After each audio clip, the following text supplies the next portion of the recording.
God is a loving God, meaning that there are things that God loves and he wants to see in people.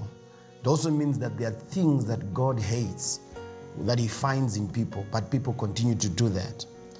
Welcome to Life in the Word. And today we are talking about an issue that God hates so much, and that is sexual immorality.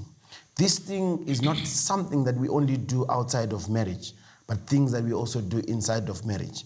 And for more of these views and comments, we have Pastor Emmanuel joining us here on Life in the Word. Thank you so much, Pastor Domi. And Pastor Sheki. Welcome, man of God. Thank you, man of God. In our last episode, for the viewers that are joining us, we've been talking about a very controversial topic, but that needs to be discussed, and that is sexual immorality. This is not only to those that are doing certain things outside of marriage, but people who are doing it even inside of marriage. There's so much that God is not happy about, even concerning this gift, because I believe that human beings are sexual beings, and we have been given sexuality as a gift from God. That's very true. And as good stewards, you know, the Apostle Paul always says you must be a faithful steward, but it is a gift that has been abused. So just to get the ball rolling, people of God, we were in the book of Romans in our last episode. If you would allow me just to refresh your memories and those of the viewers. Romans chapter number 1 from verse 24. I'll read from the King James Version. Wherefore God also gave them up to uncleanness through the lust of their own hearts, to dishonor their own bodies between themselves, who changed the truth of God into a lie, and worshipped and served the creature more than the Creator, who is blessed forever. Amen. For this cause God gave them up unto vile affections. For even their own women did change the natural use into that which is against nature. And likewise also the men, leaving the natural use of the women, burned in their lust one toward another, men with men, working that which is unseemly, and receiving in themselves that recompense of their error which was meet. And even as they did not like to retain in their knowledge, God gave them over to reprobate mind, to those things which are not convenient. People of God, just to refresh your memory, in our last episode, we were focusing on this particular scripture. That's true. To say, God hates this particular sin. Because if we talk about immorality, you really went at great length to define this and to go on with this, to see where people are going wrong. So just to start it off, Pastor Sheki, maybe you can just refresh our memories as we take it on today. Thank you so much, man of God. Thank you so much, Pastor Emmanuel. I remember in our last episode, we were basically dealing with what is fueling the environment of people to commit sexual immorality at a rampant speed. And I remember we touched on the aspect of the devil being able to induce the environment with information and content and rights and policies that make people feel comfortable to do things that are immoral sexually. So I remember, to those that were not with us in our last episode, we touched on the aspect of us as human beings falling into the trap of sexual immorality. And as human beings, again, trying to prevent or avoid the consequences of sexual immorality, which are diseases and probably unwanted pregnancies. We created methods like use of condoms to protect a person from a disease that he or she can contract through sexual activities that are immoral. They brought an idea and a solution, which was the use of condoms. And in that bid to help humanity, they called it, in quotes, safer sex. And this safer sex has made people now to be comfortable in doing sexual immorality, because they are now aware that we are not going to contaminate these diseases or unwanted pregnancies. And by doing that, they are no longer afraid of sinning against their body, like Pastor Emmanuel said, and sinning against God. It's now about the safety of how to do a sin. And we went on to talk about the rights that are now being put in place to make these people feel comfortable. And I remember we talked about homosexuality there are now rights, and they are saying it's hormonal. And they are saying a person has to come out and declare that I'm a homosexual. And there are rights that support that. And we touched on the aspect of Sodom and Gomorrah, God being angry. But nowadays they are trying to take away the wrath of God that he displayed and demonstrated in Sodom and Gomorrah. So that's what we were practically touching about and talking about in our last segment. But I feel we didn't exhaust it, and we really have to grind it again in this particular episode. Pastor Sheki, thank you so much. Pastor Emmanuel, how can we really tackle this issue? Because, times when people are listening to such a topic, there are preconceived ideas. That's true. And there is a mind of God to say, God hates it. But why are people falling into this particular thing? So maybe just to refresh our memories again, and as we try and tackle this topic, how can we go about this issue? Thank you so much, gentlemen. Thank you. When a mistake is done and it has no justification, when a wrong is done and the person has no justification for the wrong, that person probably may be ready to repent. Okay. But whenever a wrong thing has a justification, Exactly. when books are now involved to justify an evil, you know that it's only God who can then redeem. Because the problem that we have in this era is that you go on the internet, you go on Facebooks, there are books also being written, and you consult doctors. Many of them will give you justifications of why certain things that God forbids are done. Because The philosophy. very much true. Because when we talk about homosexuality, and we have got researches that were done by scientists to bring in justifications for having a man-to-man relationship and a girl-to-girl relationship. It's now very much advanced to the extent that, like Romans say, the extent that those sexual organs, you can now be operated and you are given a sexual organ that you want. Transgender. Books are now involved. Okay. Education is now involved. So to deal with such mistakes that are justified already, it's a problem. It is. It's a battle. So you're saying this thing has been endorsed. It is, and not only endorsed. If it had been endorsed by mere people, Not people in high office. yeah. But now you realize that we have got people. I like what you brought in our last episodes. The problem is in people in high structures, in authority, in power. They are supporting it. That's true. I intended to say in the last episode that they are not only in support or sponsoring, they are involved. Exactly. They are participants, of this. they are victims, you see. So, because if someone was just sponsoring an evil, well, I would want to think that there would be more room for that person to finally realize this is wrong. Yeah, that's true. But they are fully involved. They are also homosexuals. So to then deal with these things, it needs but the grace of God. You know what really is amazing is that the question out there, or what most people are saying, is that is it possible to live a moral life? Because the leniency that has also come about, or that surrounds this particular act, is that people say it's not possible to live a moral life.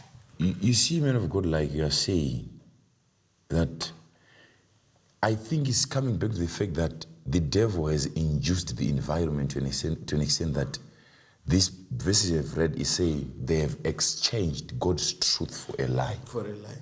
And it's now easy to live a lie than to live the truth. You know, exactly as you are saying, because what the man of God is saying, that these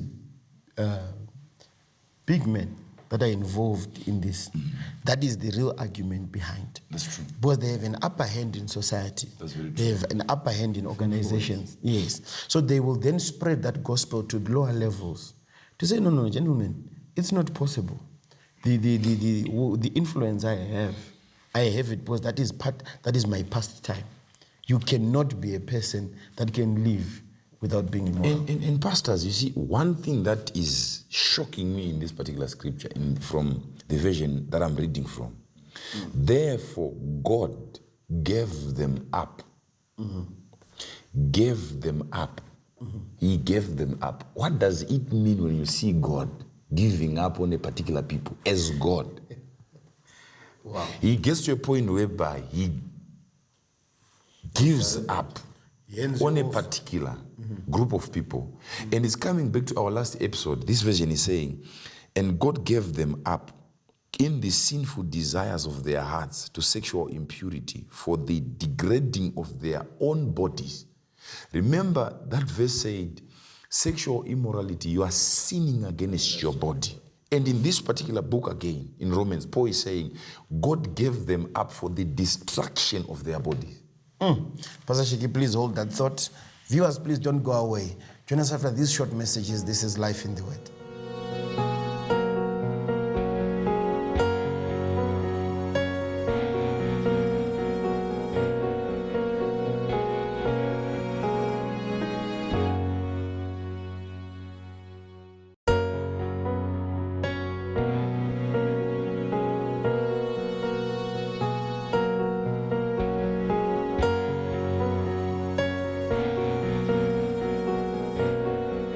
Welcome back to Life in the Word. Please, for your views, your comments, we still value them, and please send them through to the number that is showing on your screen. Before we took our break, Pastor Sheki, you were talking about this particular version you were reading, which is so interesting, about God giving people up to their reprobate mind. Yes. You see, man of God, you see, our God is all-loving and is gracious. And if we have a scripture in the Bible where an apostle like Paul is telling us that God get to a point of giving up on this particular group of people for the destruction of their bodies because of the desires, the lustful desires of their hearts, that have led them to an extent of changing the course of nature. Women sleeping with women and men sleeping with men. You see, one thing that I'm understanding here is that we are dealing with a sinful nature that God is aware of. Because remember, God dealt with this issue in the book of Genesis, in the city called Sodom. And God dealt with it. And this verse we are now seeing is in the New Testament. Why would Paul write about it in the New Testament? Because I believe in God's mind, when he dealt with them in Sodom and Gomorrah, he thought this behavior shall never be found again on earth. But we hear Paul now again writing, and this is where now we are having a word by like reprobate mind. The way I understand the word reprobate is something that has been damaged. Let's say you are molding something, and this thing, you are molding metals and you are molding them, and there is a metal that has been damaged through the mold. You cannot correct it. Unless you you smelt it again and you put it into molds again, which means these people, they need to have a proper alignment of their minds, the renewal of the entire mindset, especially now because there is information, like Pastor Emmanuel was saying, that is supporting what they are doing. So Pastor Sheki, you're saying, like, you know, the example that you're giving is like metal. Exactly. You know, these people have fabricated and they have, you know, put together structures to show that they don't want you to change them. Exactly. Their beliefs are there. They've changed the course of truth of God, and they made it a lie, and they believed a lie. And they want everybody else to believe the lie that they have. To them, the lie is not a lie. To them, the lie is the truth. So to go to a person like that and telling you you are lost, That kind of a person who see you as the one who's lost. Jesus. All right. Pastor, you made me to panic. Okay. Because I'm looking at this thing that when you read, you said, God gave up. Exactly. Gave them up to. Exactly. And you later then quoted the event that happened in the book of Genesis. That's true. How God destroyed Sodom and Gomorrah by fire. That's true. These two issues, I linked them as we were talking. Okay. And I discovered that the Holy Spirit is talking through you. Oh, thank you, madam. About something that God Himself, I don't know, please, I stand to be criticized. Okay. Yes, because we hear in the book of Romans the apostle connoting that God is surrendered, because giving up is surrendering. That's true. That's true. Right? That's true. Implying that probably, because what you give up is something that you have failed to work on. That's true. We are in a stage, in a stance in the Bible where we hear God Giving up on a particular group of people. the Almighty. And you don't want to understand that the creator of all creatures has failed, because it's an admission that he has failed. Okay, let me support it. Not using another scripture, but the event in Sodom. Because when you think of destroying a thing and you destroy it using fire, Sulfur. And brimstone. it means God never wanted this particular thing to ever exist again.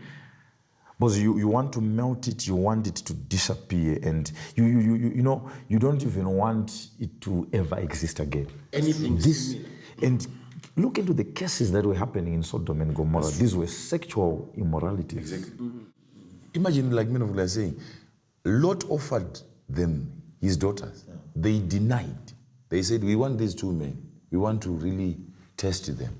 Yeah. Angels. But are you saying something? You know, I'm enjoying, there's a particular word you said, that you said he's causing you to panic. You know where the panic is now coming from is that we also don't want to ignore, because these are very much elaborate from this particular scripture, that the particular sins that you are talking about in Sodom and Gomorrah were not supposed to ever happen again. That's true. And you are bringing in the fact that the fire that God used, sulfur, you know, this is a hell type of fire. To say you are experiencing hell before it's time. You want to hold there. You want to hold there. Yeah. When you say hell type of fire, what are you saying? Because, look, we read in the Bible, we already know what hell is going to look like. And the sulfur and all these things you are mentioning are the things that God is going to use in hell, or is using in hell, right? And we are hearing, or we are seeing God using the same materials to burn an existing country. Which means we have people who are living a hell life. Okay. Because you don't bring in the fire of hell to a nation that is not living in hell. Wow. Yes. No, let me come again. Are you hearing what you're saying? They are already living in hell. Yes, there is already hell. But let us look at what has brought hell. It's sexual impurities, Exactly. sexual immoralities. That's true. Right? And God is saying, I will bring hell now. How many years ago? Right now, we are waiting for judgment, the rapture, and all those things. But how many years ago, Sodom in the book of Genesis, years and years ago. But God said, because of this kind of mentality, I will have to bring hell, fire now. God, I think he was trying to say, let me save the next generation. That's true. Before this thing spread. And that's why my worry is to now see Paul writing about the same particular group of people in New Testament. Hey. And this time, God is no longer bringing fire. He is now saying God gave them up. He surrendered. He's already surrendering them. Hell, the hellfire in Sodom and Gomorrah is failed. He's giving up, he's surrendered. Very true. Because if God is saying, if you cannot learn from Sodom and Gomorrah, yes, and you cannot appreciate what I did to that particular generation, what then will stop you? Because men of God, what you have to listen, you see, this is how I'm hearing what you're saying, people of God. What caused God to bring hellfire upon a city was because of sexual immorality. Besides gayism, Sodom, and besides homosexuality and everything, the entire city was structured in a way that homosexuality and sexual immorality was the activity of every minute in the day. And that kind of a sin, it was not murder. That kind of a sin, sexual immoralities, made God to bring hell. Men of God, you coming back to the last episode where we said it seems like we are not trying to justify murder, but it seems like murder is better. Exactly. Sexual immorality. Because God is passing judgment there and then. He is passing judgment there and there. Imagine, okay, men of God, when Cain committed murder, God never came moving. When he never killed Cain. Exactly. He just cursed Cain. Exactly. Are you getting it? Yeah. No fire. And even the same Cain, he later prospered physically. Right? And we had committed a sin of murder. Exactly. And when it came to an issue, the moments I know in the Bible, some of them, just to list a few, that God came from heaven, was the Tower of Babel. He came to view the site. And the other time he came walking on foot, he was coming to Abraham saying, let's discuss. Imagine, he came down and he wanted to discuss with Abraham concerning sexual immorality that was being done in a city. And the Bible says, their sins reached heaven. The aroma of the sins, they reached heaven until God found no rest in his own heaven, and he had to come down to address this. And he never assigned angels. He came as part of the delegates himself. Are you telling me that Sodom and Gomorrah were the only cities there?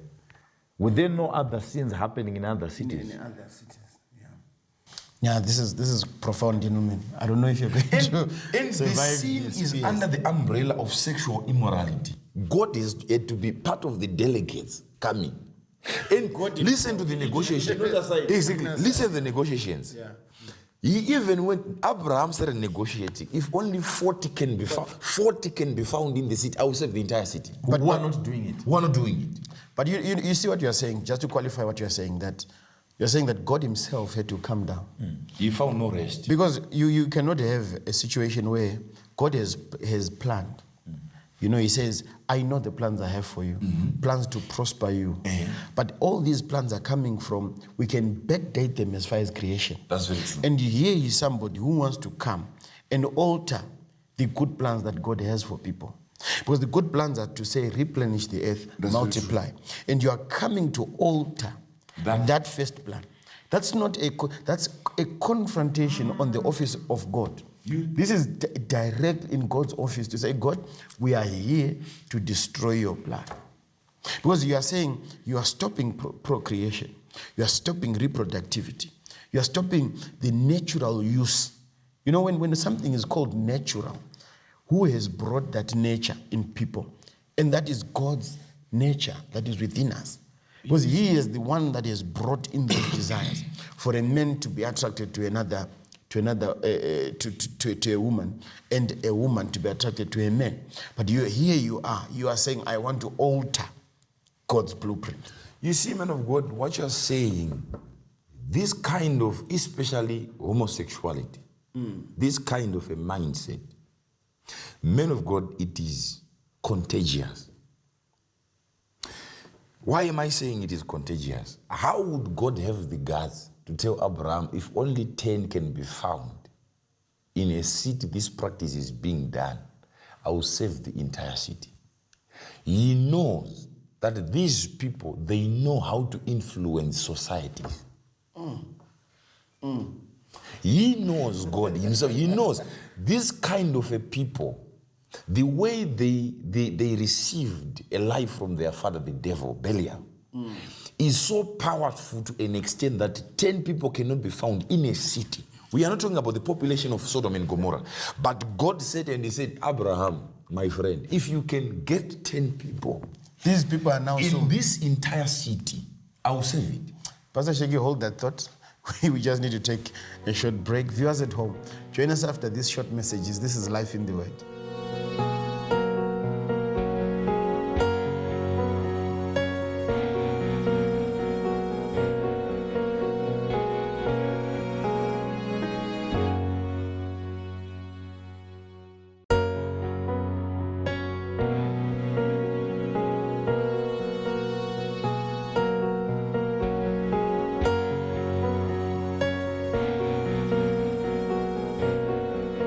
Welcome back to our third segment in Life in the Word.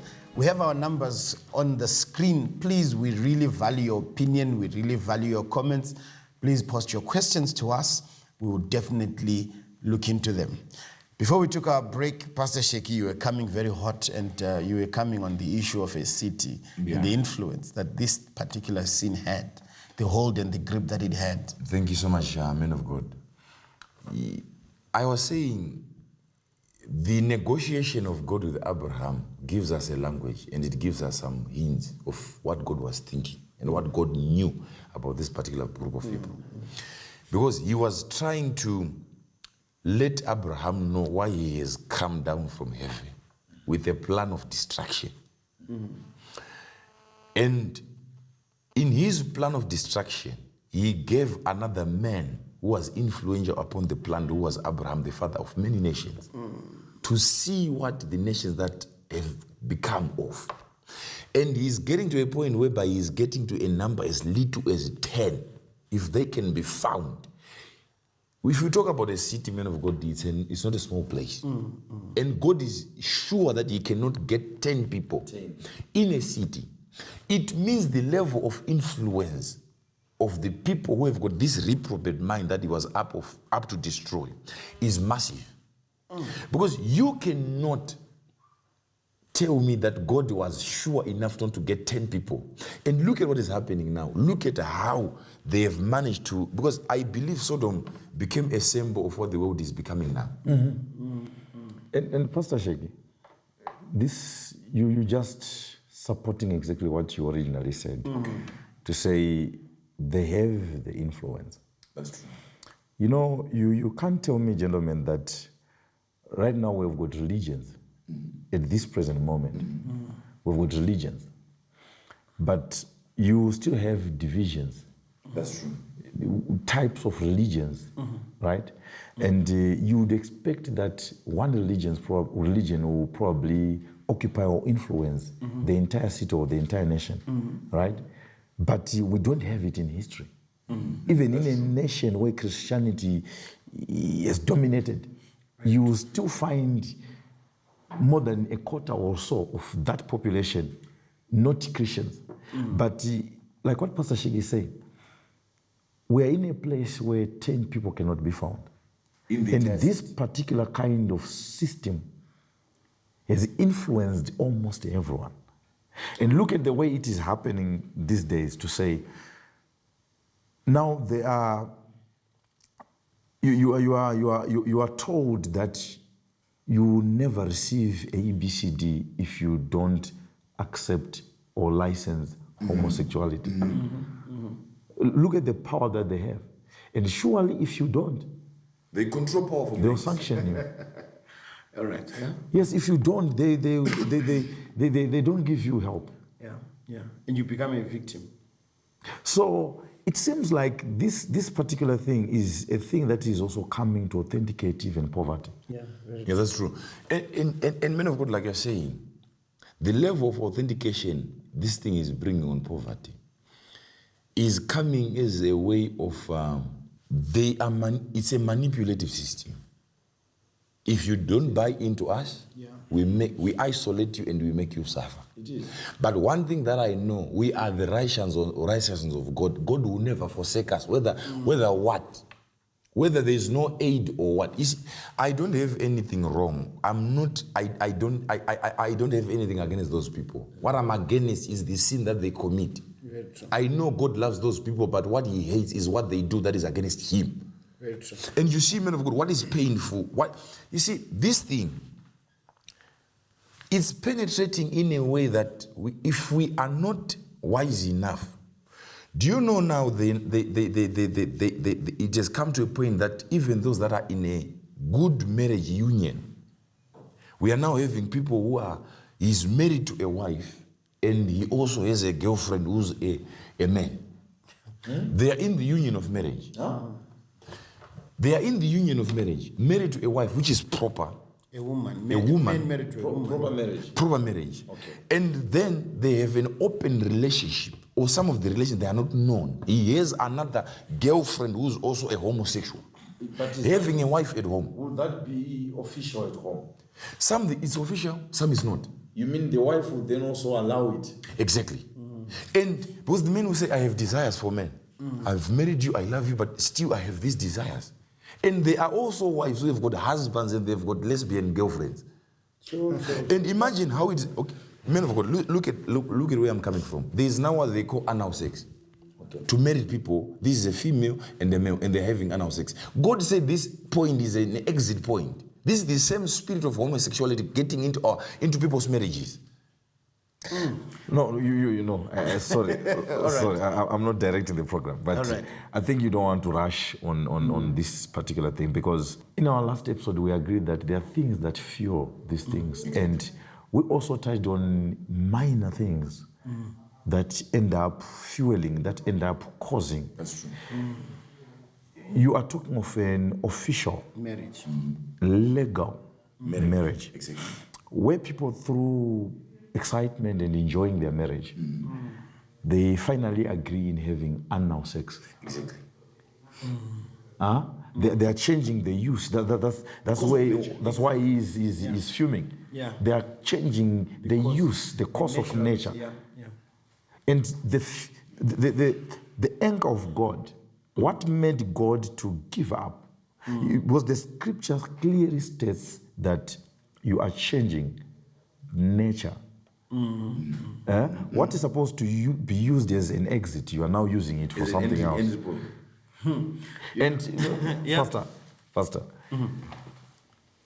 I don't know, but something just clicked in me that even if, because the other issue is when God destroyed Sodom and Gomorrah, so where did this then later come from? Exactly. We still have marriages going on. So these experiments that are happening now in marriages and all that, because it's an extreme sexual desire. Very, very true. To want to experiment everything.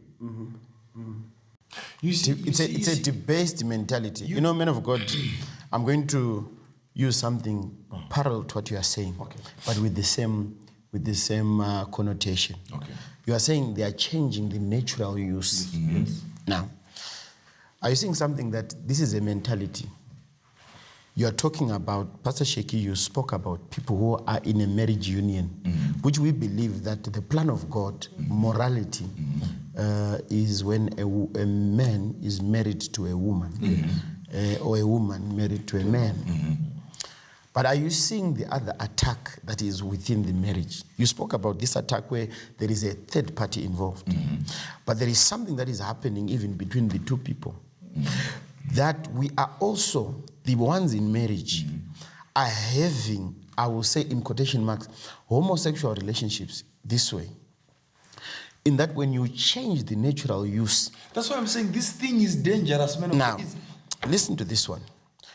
A man who is married to a woman, a woman who is married to a man, when you want to change the nature of a woman You, the man, if I myself am married to my wife, I continue wanting her to think like me, to act like me, to be like me.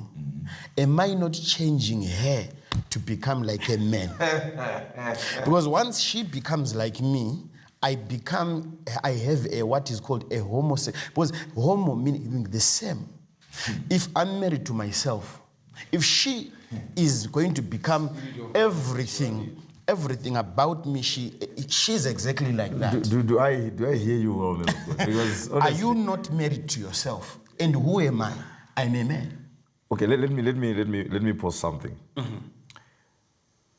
You know this time when Jesus is saying to Peter, flesh and blood did not reveal this to you. Okay, that's true. Yeah. You can't analyze this far. All right. If not by the Spirit of God. Because look, this was going to be my worry in our program. To say, okay, we are discussing this, but we also need to educate people on the foundations of homosexualism. Exactly. Right? And these things, you are touching at the backbone, the spine of homosexualism, its origins, where it started. Yeah. Yes, to allow this system whereby my wife should act, behave, or do duties, because we will then end up fighting what they call equal rights. Huh? Where a man should also do duties that a woman do. A woman should also do duties that a man do. I'll leave it there. All right. So, man of God, where I'm coming from is to say, the minute I change the nature of my wife and I steal that very gift that God has put inside of her, the minute I cannot appreciate my wife because she is doing things, she's feminine. The gracefulness of my wife is a gift from God. The angelic nature that God has put in there, that's a gift from God. That's true. The way she does things, even at times, there's always now a debate why women are so late and everything. Is that not what makes her a woman?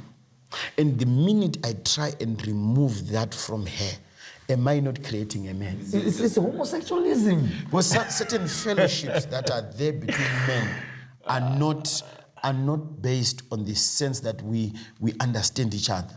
It's because we are running away from the natures that God... your wife to become a man. And that's where it starts. In behavior. In behavior. And not only that, I'm not trying to attack those in marriage. Because when we talk about immorality, we are saying that if you, a husband and a wife, God has given them the gift of sex. And once you don't grant your wife or your husband that's also immorality. So all these are issues that are now even surrounding those in marriage. Because these people think, because I've never slept, a man has never entered into a relationship with another man, they think they are safe. But what are those that are in there doing? Like in a football game, you may be playing, okay? You may be playing. There are red cards that are given, yellow cards that are given. And in every day, some of the problems that are arising is because of immoral behaviors within the marriage union. And if they are not corrected, these are things that are really now blowing up to show that people are moving into immoral behaviors. Pastor, honestly, you don't know what you just presented, because, I've realized that in this life, in trying to dissect a particular thing, you end up probably touching on things that are too minute to an extent of them becoming meaningless. Okay. And yet they are the most meaningful things. That's true. Exactly. Yes, because sex is when two different sexes meet. Right? Yes. And we have limited sex to that kind of meeting, that kind of intimacy. But exchange of duties and behaviors. In our last episode, we agreed that the body has its own laws. Right? Because when Eve is coming with her own duties. There are specific duties that were designed for Eve. Adam was given his original manual, specific duties for Adam. Wow. Right? So when they are now exchanged, It means there is a conflict. it means there's a conflict. And we may end up seeing Adam coming out of Eve. That's a very, very hot thing. But I have to stop you on that thought. We really need to start it off from there in our next episode. Gentlemen, thank you so much for coming. Thank you This so is much. something that I think even the people watching us were going to start thinking aloud and start acting on their sexuality as well, because we are sexual beings. Viewers at home, thank you so much for joining us on this particular program in Life in the Word. Thank you so much for your views and comments as they are coming in. Don't forget to take note of the number showing on your screen. This is Life in the Word. Continue watching Christ TV.